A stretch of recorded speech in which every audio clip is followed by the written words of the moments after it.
The Viet Cong assault on Song Bay was followed by a series of attacks to within a few miles of Saigon.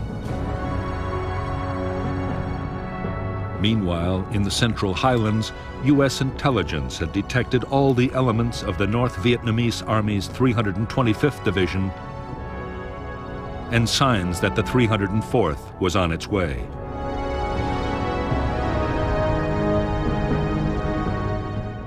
There was intense Viet Cong activity in all the central provinces, with a big Viet Cong victory near Ba Gia. On June 10, 1965, at Dong Xoa, a South Vietnamese Army district headquarters and U.S. Special Forces camp was overrun by a full regiment. It was abandoned only after frantic American air attacks.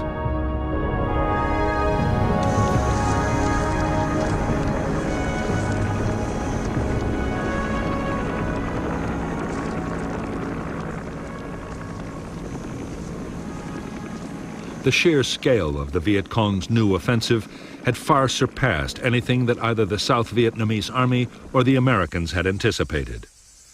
The government's best and most mobile battalions had been shattered.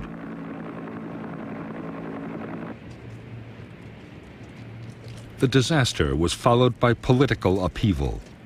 A faction of young military officers installed Air Vice Marshal Key as Prime Minister and General Nguyen Van Thieu as President, openly restoring military government.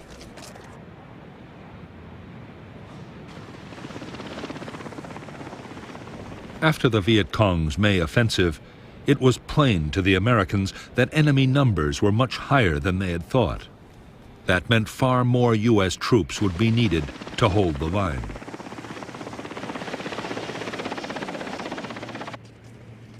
Estimates of just how many kept rising until on June 7, 1965, General Westmoreland asked Washington for 200,000 men.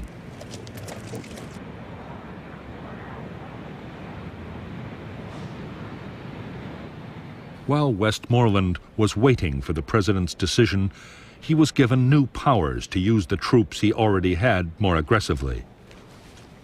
He would no longer have to confine his men to defensive enclaves, but could go out and attack the enemy.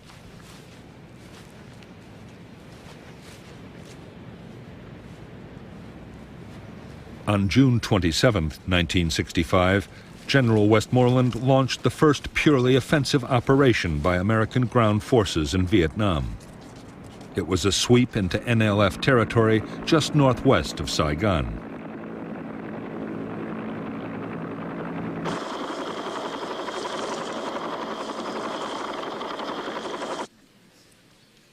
A month after the start of offensive operations, President Johnson announced that more troops would be sent to Vietnam. He was still playing down the scale of the commitment, but had already decided to deploy the 200,000 men he had been asked for.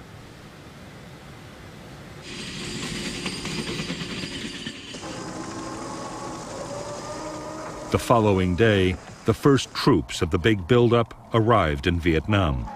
The men were a battalion of the 101st Airborne Division.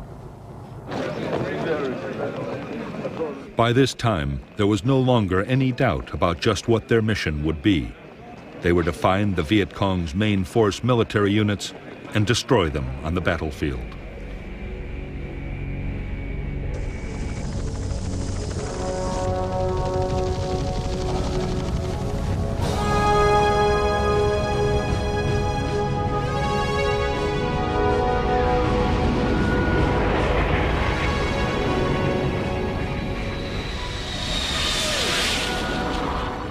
As the buildup of American forces in Vietnam went on, the chances they would be attacked grew by the day. On August 5th, NLF sappers penetrated an oil storage depot near Da Nang and blew up 2 million gallons of fuel. There had been sniping and mortar attacks too, but the real fear was of a large-scale infantry assault overrunning an American installation.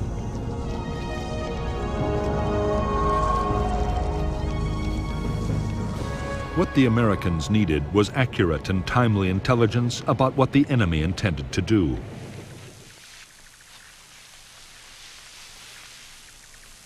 It came when a deserter from the 1st Viet Cong Regiment, a force nearly 2,000 strong, told his captors that his unit was planning to hit the Marine base at Chu Lai.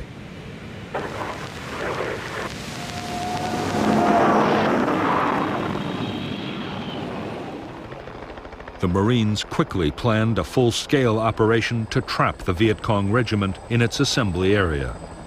The operation was planned in the strictest secrecy. Codenamed Operation Starlight, and deploying 4,000 troops, it would be the first American regimental-sized battle since the war in Korea.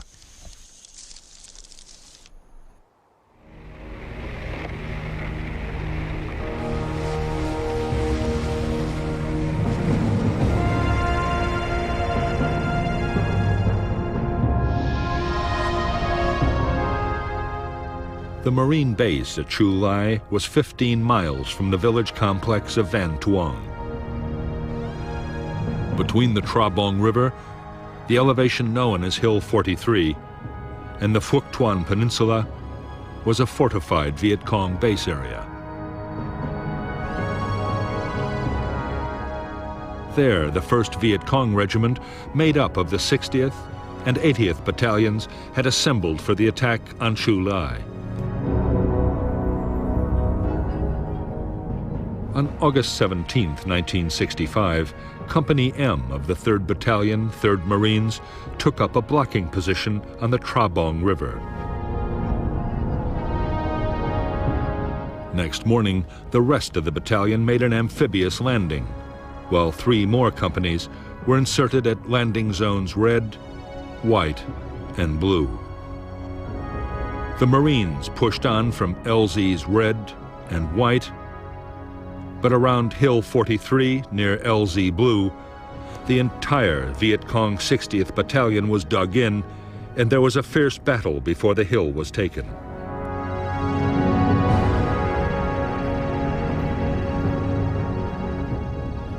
There was also heavy Viet Cong resistance near the hamlet the Americans called A Chuang Tu.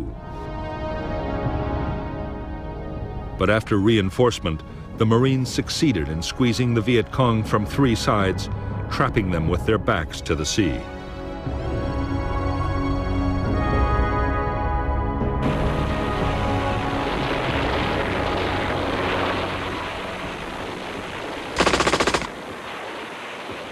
In Operation Starlight, it was the early battles that proved the heaviest. The first 2 companies in action took almost 1/3 casualties. 29 were dead and many wounded, but the Marines had claimed nearly 300 Viet Cong killed.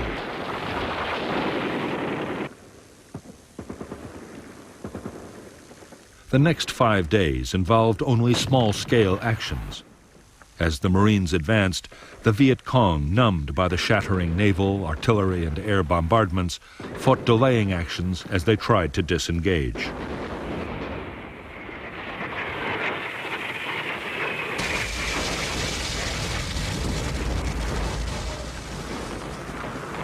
In support of the attacking infantry, Marine guns at the Chu Lai base alone fired over 3,000 rounds.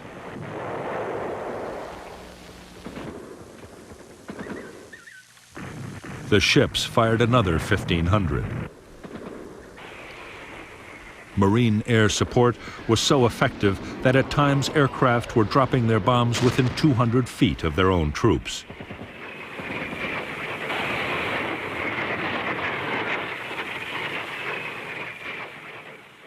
At the end of the operation, nearly 700 Viet Cong were claimed as dead.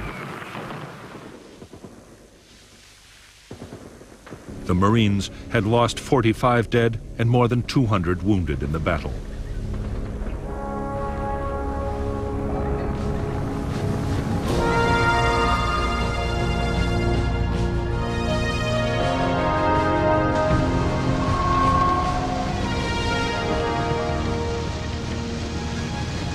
For the United States Marines, Operation Starlight had been a resounding victory. In the first major battle of the war, the guerrillas had been defeated on their own territory and by inexperienced troops.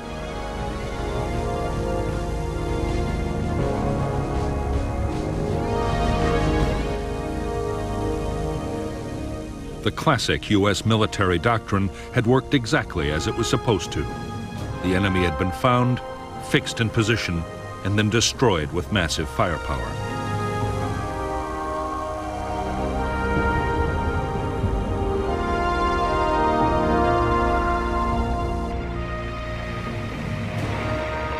The Marines moved fast to take advantage of their victory in Operation Starlight. They launched a series of attacks against NLF concentrations along the coast.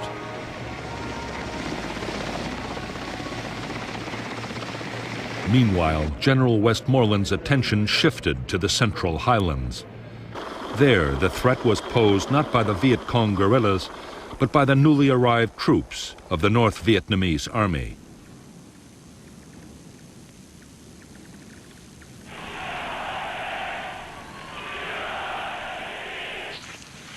It was against these professional and highly trained regiments that the Americans would fight their next major battle.